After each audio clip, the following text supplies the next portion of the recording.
Welcome back. Today we're breaking our own rule and we're talking about something that actually might on the surface look and feel political. We're going to be drilling down on the two major presidential candidates' housing policies.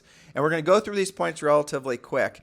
And we're going to cover the overview of what our points are because, frankly, there's a lot of information here. I put this together a couple weeks ago and spent a lot of time on it.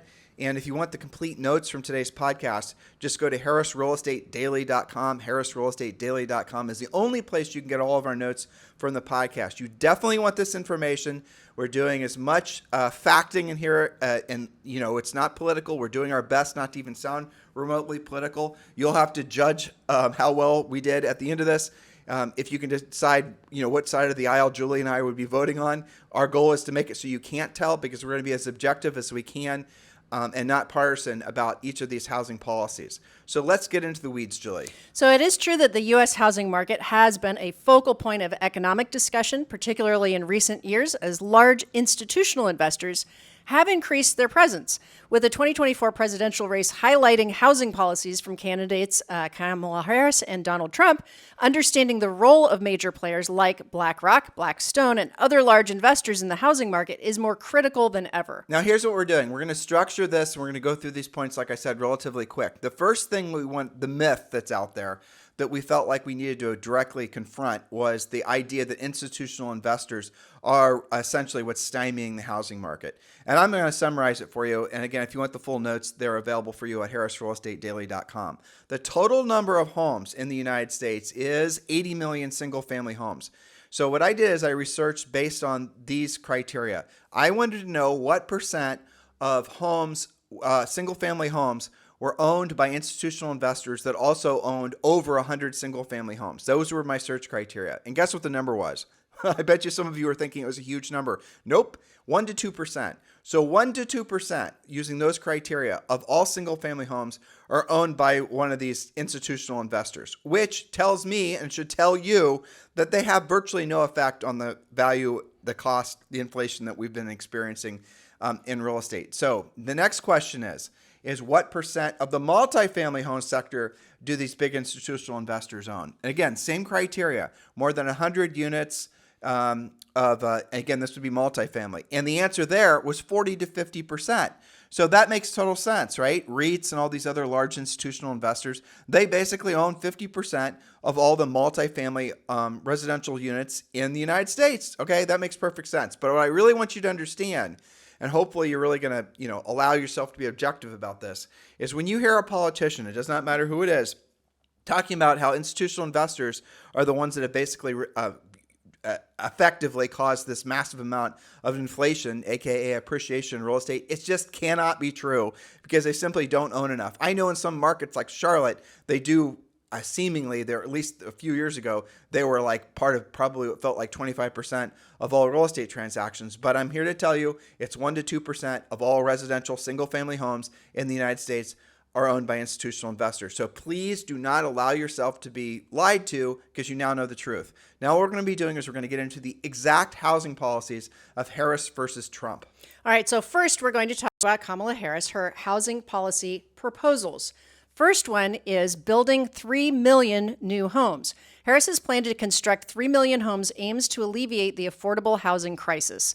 This could significantly increase housing supply, particularly in high-demand areas, potentially lowering or stabilizing home prices. However, large-scale construction could lead to short-term inflationary pressures in the construction industry due to increased demand for labor and materials. Additionally, if funding comes from increased taxes, this could also contribute to broader economic inflation. Now, conceptually, 3 million new homes sounds great, but where are they going to be building these 3 million new homes? It's not going to be where the houses are the most expensive. Why? Because land prices are too high, because the building and the zoning restrictions are too high, because it just isn't feasible to build a quote-unquote affordable home in the areas around the country where homes are the, essentially least affordable, right? So if there were actually a plan that was put in place to build 3 million new homes, it would have to be in areas that are not in the most desirable areas. And I'm going to give you guys a real quick history lesson. Some of you might be familiar with Sears homes. Sears homes were essentially homes that were literally bought through the Sears catalog and primarily by returning veterans from World War II. And what would happen is you'd go to your Sears catalog, you'd buy a home, And then the VA had actually helped to develop with private industry different subdivisions around, mostly in the Midwest. So like where Julie and I are from in Central Ohio, a community I grew up in called Colonial Hills. Colonial Hills was just as I just described. So depending on your rank, that would determine the size of the lot you could get. So if you were returning from World War II and you were a captain, you would have a larger lot. So just as I just said, you pick out your lot, you go to your Sears catalog, you pick out your house, and then you would have the house, the pieces and the parts of the house delivered to the local train stop. Go there with your pickup truck, pick up all the bits and pieces, and then you and your buddies would build the house. That is literally how, or you'd obviously hire someone, but that is how a lot of these communities around mostly the Midwest were built. That's the reason a lot of the houses look the same. When you look through the MLS in Central Ohio and you go to Tennessee even, or you go to all these other communities that have all become very desirable because chances are now that they're all kind of located in central city areas that used to be rural. And, like where Julie and I used to sell real estate in the community I was just talking about, so you don't think that these are houses that are just cracker boxes. They're like 500,000, 600,000 now. So these little Sears homes that were built by returning veterans, for the most part, that is the type of success that can come from private and public partnership to actually expand in communities. But understand what I said.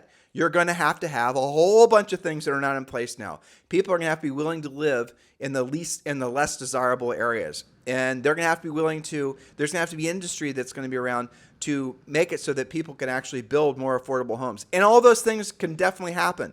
3D printed homes, you have a lot of really, frankly, cool houses that happen with containers, cargo containers, all kinds of cool things. It doesn't have to be stick built. Here in Puerto Rico, where Julie and I live, everything is built out of concrete, 7.5 or 7-inch walls with rebarb. That costs less if you look at the cost versus, say, for example, building with stick, okay, building with wood. So in any event, just because the government says they want to build 3 million homes, don't automatically just assume it's not feasible, because history has shown that it actually is. And if you go back further in history than that, which we won't do, you can actually see that for thousands of years, a lot of times big development has happened because the government has said, let's work together with private industry and build new developments. So now we're going to move on to a second one of Kamala Harris's housing policies with down payment assistance. So her proposed down payment assistance, her proposal for a $25,000 down payment assistance program is designed to make homeownership more accessible for low and middle income families.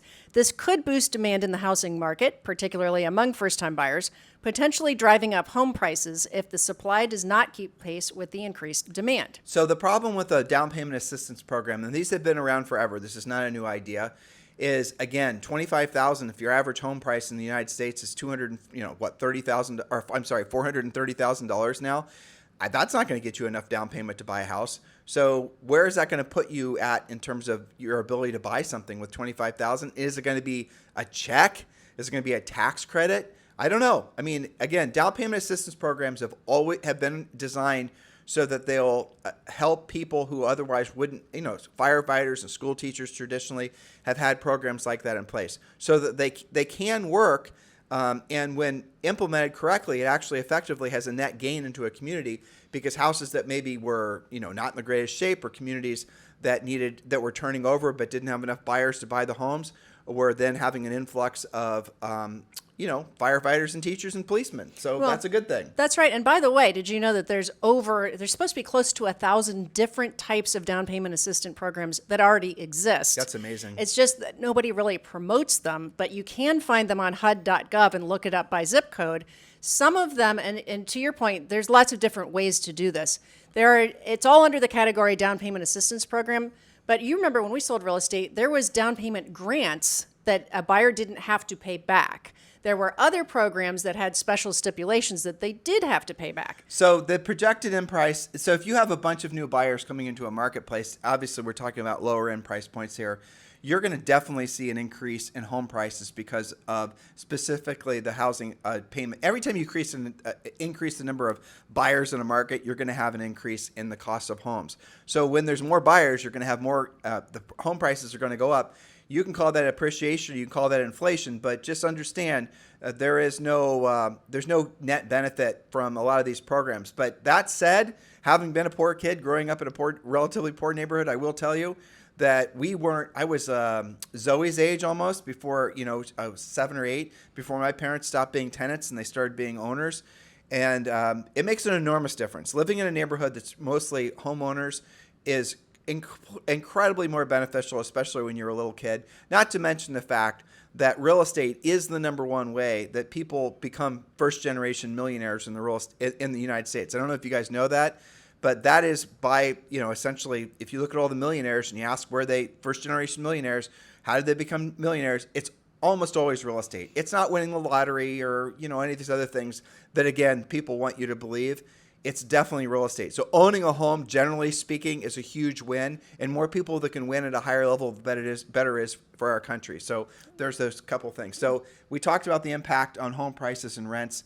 Now, again, the next section that we hear this mostly coming from Harris is that she talks a lot about cracking down on corporate landlords. We just gave you guys the facts on that. So you determine whether or not corporate landlords owning 1 or 2% of all single family homes in the United States really is an issue. I don't see how it could. So, that's the next section in our notes. And again, if you want our notes and a great deal of analysis that we did, please do consider subscribing to our newsletter, harrisrealestatedaily.com, and you get our long-form notes. So the next thing we're going to talk about is Trump's housing policy proposals. So the first one is deregulation to spur development. Trump advocates for reducing regulations that stifle housing development. By making it easier and cheaper for developers to build, Trump aims to increase the housing supply, potentially lowering prices. However, rapid deregulation could lead to speculative development, which might increase home prices in the short term as investors buy up available land and properties. Now, this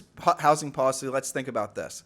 This is going to make it less expensive for developers and builders to build more affordable single-family homes, right? By making it so if you look at, for example, if you're building a house in, it doesn't matter where, Austin, Texas, your hard costs, before you even, let's say you find a big parcel of old farmland and you wanted to develop it and you had to put up all the regulation, all the, different expenses and fees.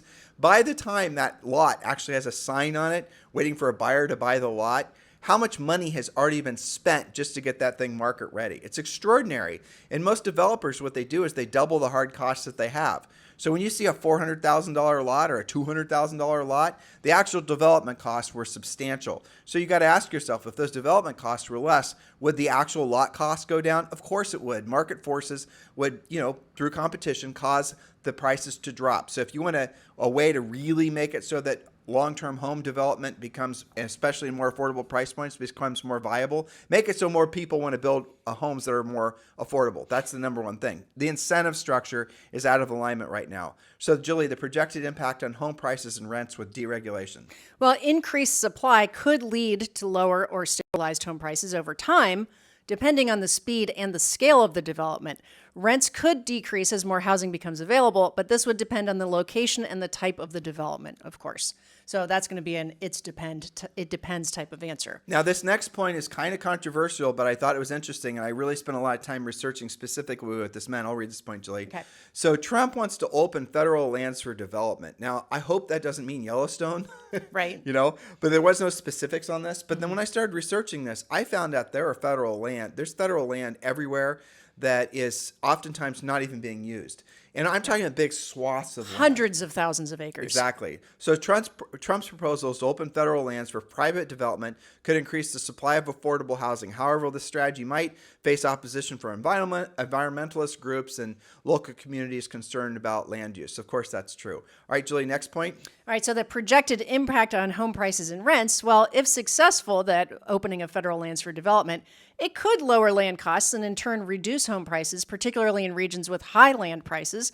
Rents could also decrease as the developments increase the supply of rental units. Again, I think that totally depends on where we're talking about. Think about someplace like Seattle with a huge amount of Washington state being federal. That could be less expensive land cost, more development, more houses, and maybe impact prices. Now, Trump has been on record talking about opposition to rent control and zoning reform. And really the bottom line is what you need to look at is the fact that what a lot of the proposals that are coming out of the Republican side of things are designed for a longer term sustainable housing recovery because it's all given incentives for folks to start building homes again. for folks to start building homes again, not because they're getting subsidies from the government, but because they're essentially able to make more profit. You guys see the major difference? So one is the government's using money as a cudgel, hypothetically, and the other essentially is making it so that the barriers to entry for new developers and builders and then ultimately buyers to buy homes is lower. So you have to decide what side of the fence you're on. So now we're going to talk about, and again, there's a lot more detailed notes that are waiting for you at harrisrealestatedaily.com. That's our daily newsletter. And now we're going to talk about the impact on real estate agents and brokers. So the proposed policies of both candidates have significant implications for real estate agents and brokers. Kamala Harris's focus on government intervention, affordable housing, and tenant protections could lead to increased transactions and potential market disruptions, such as price inflation or reduced rental housing supply. In other words, if you all of a sudden had a bunch of rental properties and like say, for example, we heard this proposal kind of came and went really quick, where they said there would be a limit on how much you could increase your rent every year. And that was like, you guys remember that was like maybe 3 weeks ago? Oh, there's this new policy where, landlords aren't going to be able to increase the rents by more than, I forget what the percent was. And my first thought was, okay, does that mean you're going to put a policy where the property tax can't go up? I think it was annual increases can't be more than 5% or something. Yes, that's right. So does that mean that my insurance costs are going to go up? My homeowners, or rather the homeowners insurance. Homeowners insurance, but increased taxes. How about increased cost of? Well, our HOA has gone up, the whole thing. Exactly. So if you're telling me as a landlord, Julie and I own a lot of properties, you're telling me that I can't increase my rents every year and essentially by more than 5%. What if my costs go up by 10%? Then I'm starting to be the one that's subsidizing the tenant to live in my property. That doesn't make sense. That's a disincentive to investment. Right. If you ultimately want to know which direction anything is going to go, just look where the incentive structures are. It's not brain surgery. So moral of the story is that if all of a sudden, you had a bunch of landlords that didn't want their properties anymore because they were losing money on them, that could have a very negative impact on the market because, and we're talking about renters now, there'll be fewer things for them to rent, which would lead to what?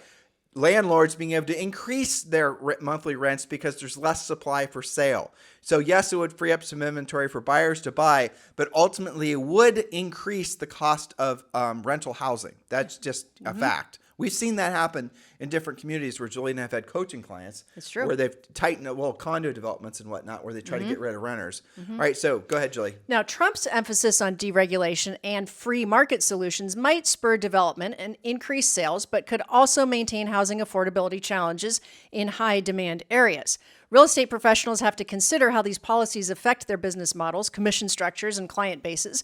For instance, increasing homeownership through down payment assistance might bring more first-time buyers into the market.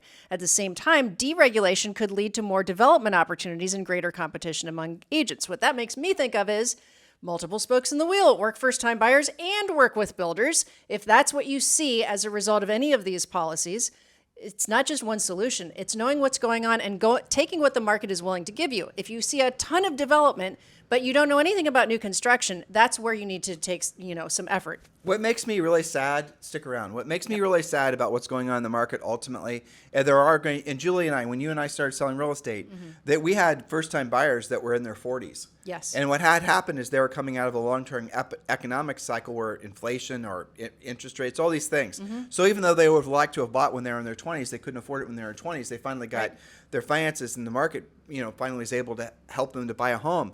That wasn't the government. That wasn't the government giving them a handout. That was essentially them having to wait because for whatever reason they couldn't afford it. We're going to see that same cycle happen again. The average age of the first-time buyer right now is already up to 38. That's right. So it went from 28 to 38 That's inside right. What was the time frame? Like less than 5 years. Yeah. Well, I'm here to tell you guys that is really shitty for the communities that you all live in because it has been proven countless times that a community benefits from people who own homes more than people who rent. And if you're renting, God bless you. I'm not saying anything bad about you. I'm just saying overall, generally speaking, if you look at the most stable, desirable communities in the United States, they're dominated not by tenants, but they're dominated by owners. And not to mention the fact that ownership provides essentially a surefire way to build long-term wealth. Most millionaires, most first-generation single-digit millionaires in the United States, guys, they earned their millionaire status not by the stock market, not by crypto, not by the lottery, but by owning a home. In fact, homeowners are 40% more wealthy when you look at their assets than renters are. So that kind of proves your point with some facting right there. Yeah, so really what we're dealing with, and why have homes really gone up, and again, we're doing our best to avoid being political here, is the inflation that's happened in the country over the last, really 4 years has been extraordinary, historic. It's not just the cost of housing, but the cost of everything has gone through the roof, and people's incomes just aren't keeping up. And unfortunately, for the reasons I just stated, that's probably going to be a long-term trend. You're probably going to see people that are having to rent in their entire lives. Again, that makes me genuinely sad to think about that. But that's probably the cycle that we're in. So what would actually fix that? The only thing that would even give those people a fighting chance of one day owning a home is if the inflation rate didn't continue to escalate. Do Julie and I see any reason? That way their incomes and their assets could catch up to their ability to buy a home. Do you guys see any reason to believe that inflation is going to actually meaningfully slow down? Do you really believe that? Where have you seen prices stabilize, let alone fall, anywhere in your lives? And we don't think it's going to happen either. So long story short, we're probably going to be in this cycle for a long period of time. And I do hope there's some real focused, I'm a small government type person. That may have just been political, right? I slipped. Tuck that back in. Yeah, I'll tuck it back in. But I would love to see the government actually give incentives to big developers and builders to start building affordable housing. Well, the deregulation, I think, would be deregulation without making it like no zoning laws or something like that would certainly help get more inventory. Look at nearly every point, whether it's Kamala Harris or it's Donald Trump in their housing policy proposals, nearly every single point at some degree had to do with supply, didn't it? Yep, that's right. That's what we're trying to solve for right now. Now, there are places, mostly Texas and Florida and areas of like that we have more supply. I know Texas has gone up, thousands of listings since year over year. But countrywide, we still need at least 1 million more homes. The question is, how are we going to get there? Where are they going to be? And how are we going to make it affordable? And I think to your point about inflation, over the past 3 years until, let's say, 3 years plus a year, it's been 48% appreciation in homes, okay? There's nobody in the world whose income has gone up by 48%, except maybe if you're in real estate, right? Okay, so the fact that now we're tracking for 5 or 6% appreciation, and I know that seems like the sky is falling to some of you listening that have got used to those crazy appreciation / inflation levels, that's actually a good thing for affordability. I think that's a positive. It's still going up, still keeping up. Well, so ultimately, it's not crazy. Ultimately, this does come down to interest rates, but the unfortunate part of interest rates, again, think about this. Interest rates are definitely going to go down. As interest rates go down, is that going to increase the demand on housing or decrease it? It's going to increase it. So we're all in agreement interest rates are going to go down. We all agree that there's not, essentially there's a lack of housing available now. Now, what's that going to lead when there's more buyers in the market? Oh, I know, more inflation on home prices. Right. It's baked in. That's the cycle that we're going to be in. So is there a potential, relief to all of this with building more homes? Yes, there is. But people are going to have to be willing to live in areas right now that are maybe a little bit further away from, the central cities. And maybe they're going to have to be willing to work more virtually. There's going to have to be new forms of residential communities and new residential communities around the country that are being built. And I am incredibly excited to read about a lot of them. We talk about 3D homes on this podcast sometimes. We talk about, again, the different just the different forms of real estate. But I'll tell you where you guys want to look. If you want to look where the next big housing boom is going to be, look to the places that are somewhat close to major cities that were primarily maybe second and third home or vacation home type areas. Those are the areas that are really going to take off. Because people can drive to the airport, there's hospitals there, there's all kinds of amenities there, there's schools there, and they can work remotely using Starlink. I know that doesn't apply to everybody, but it does apply to most people, and the cost of living in those communities is a lot less. That is where the migration trends are right now, and that's where I think personally, that's where definitely people are going to start realizing that's where the emphasis on new development needs to be. Well, and there has been some discussion about whole new towns and cities being built. You know, we're not just stuck with the original however many thousands of cities there are, right? So I kind of hope that there will be some kind of, combination of government plus private industry that maybe creates new towns that are affordable because the land maybe came from, a national park or something that was cheap land, but then they built fresh. So everything is brand new. There were lots of jobs to go around. It was more affordable. that could be a really exciting thing. So that's a trend that I'm watching too. Well, you and I are history nerds, and so like back in the day, right, there were whole communities that were built up around where the railroad towns were, right, and where the mining towns were. Now you're seeing like Elon Musk is building a community around and Austin, around where essentially he bought. I don't know if you guys have been to Austin to see the manufacturing facilities that he's built. It's just mind-bogglingly extraordinary when you see how big the damn plant is that's building the Tesla truck. It takes you like 20 minutes going 75 miles per hour just to drive past the damn thing. Well, so in the past, it was a lot of private industry that was essentially building homes for their workers, and that's going to probably be true as well. But we need to lower the regulation and make it so those types of things are more feasible. So this comes down to which set of proposals has the highest likelihood of providing the most benefit. Well, if we're talking short-term impact, Kamala Harris's proposals might offer more immediate benefits, particularly for renters and first-time buyers struggling with affordability. Her focus on equity and targeted assistance could help address systemic issues in the housing market. Now, if we're talking about long-term impact, Donald Trump's proposals could offer more sustainable benefits over a longer term, especially if deregulation significantly increases the housing supply. By reducing barriers to development, his policies might help lower prices and rents, though these benefits might take longer to actually materialize. Well, it is going to take longer because if all of a sudden, Trump deregulates a bunch of federal land and now it's open for development, it's going to take a long damn time to find all the, just to get the houses built. If you think about all the moving parts to have that happen. So overall opinion, and that's the last bit, and this is hopefully the only opinionative section in this whole thing that we have to offer to you guys. Overall opinion, if the goal is to provide immediate relief to those most affected by the housing crisis, Kamala Harris's proposals seem likely to offer the most direct benefits, particularly in high-demand urban areas. However, these benefits may come with inflation risk and potential reductions in long-term housing supply due to overregulation. Now, if the goal is to stimulate broader economic growth and increase housing supply over the long term, Donald Trump's proposals could encourage more development, especially with regards to new construction. So where would you summarize after having presented this to our thousands of listeners? Where's your mind go? I think probably somewhere in between. I like elements of both, to be honest. I think it's good to have some level of down payment assistance, for example. Let me level off there. So a lot of people are, and I think my reaction to this very topic maybe 25 years ago would have been what I'm about to present. Many people think it should just be the free market. Maybe many people believe the government shouldn't be involved in anything and all the rest of it. But the reality of it is that train long since left the station.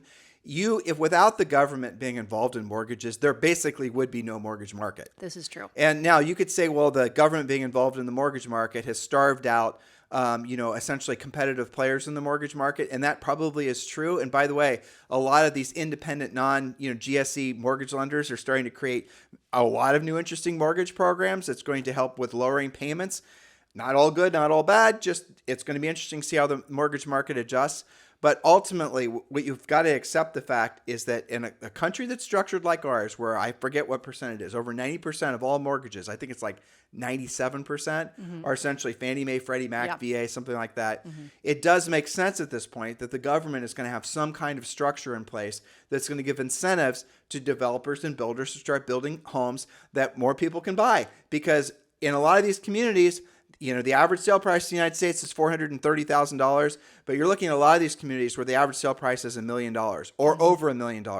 And guess what? There's a lot of folks that live there that are never going to buy a home, which means they're going to miss out on the ability. One of the most surefire ways to build equity and long-term security for your family is through real estate. They're never going to even be on that train. If you want to really create a bifurcated country, you want to create essentially a lot of animosity that passes through generations. Well, that's how you do it. You make it so some people can buy a home and other people can't. So if I were the president, if I were running for office, I would create, and I don't think either one of the Harris or Trump have really drilled down on housing policy.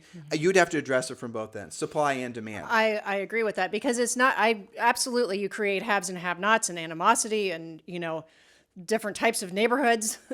There's so many things that are impacted by that, but it's also homeowners contribute overall so much more to the economy. Well, so that's a good point. So after someone buys a home, now I don't remember, you probably know this number, but the average amount of money that someone after they buy a home between, curtains and landscaping and home improvements, it was like 40 or 50 It's 40 grand. grand. Yeah, that's Yeah. right. I think over 2 years or something like that. But think about, the people that they employ, somebody that needs to do their landscaping, and maybe now they want a deck and they want a screened-in porch and all of these different things. That's helping the economy too. So by suppressing homeownership, because it's too expensive, Nobody because it's hard to get a loan, benefits. nobody really benefits. It's not just the person who has to rent. It's also the person who would have had that carpentry job if that person had bought the house. It's also the guy that owns the furniture store where they would have supplied all of the furniture to their house. It's all of these things intermingled. So I do think overall, homeownership is just better for the economy in so many different ways. So that's what we need to work towards. And in order for that to happen, we absolutely do need more supply, but it needs to be affordable supply. And we're not talking about housing becoming an entitlement where everyone is owed a just house. reachable. Just reachable. Something that people can actually believe that they can actually accomplish in their lifetime. That's the whole ball of wax. And it's obvious that, it's so sad again that so many millennials and younger, they actually believe they're never going to be able to own a home again. And maybe they believe it just because they're thinking that BlackRock owns all the real estate and all these other political headlines. But, maybe some of you used to believe those things too, and now you're realizing that that isn't true. Well, we need to actually have a real conversation in the real estate industry about what we can be doing collectively to address the real, the demand side and the supply side. All the conversation has been on the demand side, interest rates and different types of mortgages. Well, we now need to start addressing really what the true problem is, a long-term problem, which is the supply side. We need to start building these communities, and if the government needs to step in and the government needs to start providing incentives for folks to want to develop and build and take the risk, to build homes, and that's exactly what needs to happen, as it's happened historically in the United States before. And by the way, pretty much every civilization going back thousands of years, the government's always provided that lever into allowing people to become homeowners. So hopefully this is the information a lot of you guys need to start making clear and concise decisions about maybe who you'll vote for when it comes to the elections in a few months. But at the end of the day, these notes are available to you. Great discussion points for some of you maybe that are going to be talking about housing with some of your fellow real estate practitioners and you want to kind of clear the air about the facts. Remember, the notes from today's podcast are available at harrisrealestatedaily.com. harrisrealestatedaily.com is our free daily newsletter. So just subscribe to harrisrealestatedaily.com and you will get all the notes, and we email them to you every day, as well as all the notes from previous podcasts. Have a fantastic day. We'll talk with you on the show tomorrow.